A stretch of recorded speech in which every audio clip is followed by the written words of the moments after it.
Aktor Ibrahim Rishad alias Ohim resmi mempersunting Salsabila Adriani pada hari Minggu, 7 Juli 2024. Pernikahan keduanya digelar secara sakral menggunakan adat Sunda. Salsabila Adriani terlihat anggun mengenakan kebaya berwarna putih dilengkapi dengan siger Sunda yang menghiasi kepalanya. Namun mahar yang diberikan Ibrahim Rishad saat menikahi bintang film London Love Story 2 itu tak kalah menjadi sorotan publik. Aktor Ibrahim Rishad memberikan mahar berupa 3 mata uang asing saat menikahi aktris Salsabila Adriani. "Saya nikahkan dan kawinkan engkau dengan anak kandung saya yang bernama Salsabila Adriani dengan mas kawin uang 7 euro, 7 pound sterling, dan 2024 dolar, ucap ayah Salsabila dikutip dari unggahan Instagram Story Salsabila ADR, Minggu, 7 Juli 2024.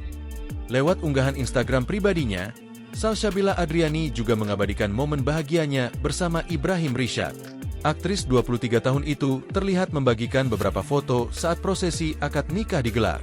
Sementara itu, sebelum memutuskan menikah, Salsabila Adriani dan Ibrahim Rishad terlibat cinlok. Kedekatan Salsabila Adriani dan Ibrahim Rishad bermula dari keduanya terlibat series yang sama. Intensitas bertemu yang sering membuat mereka semakin dekat. Pasangan ini pun diduga cinlok di lokasi syuting. Salsabila Adriani dan Ibrahim Rishad bertemu saat keduanya sama-sama punya pacar.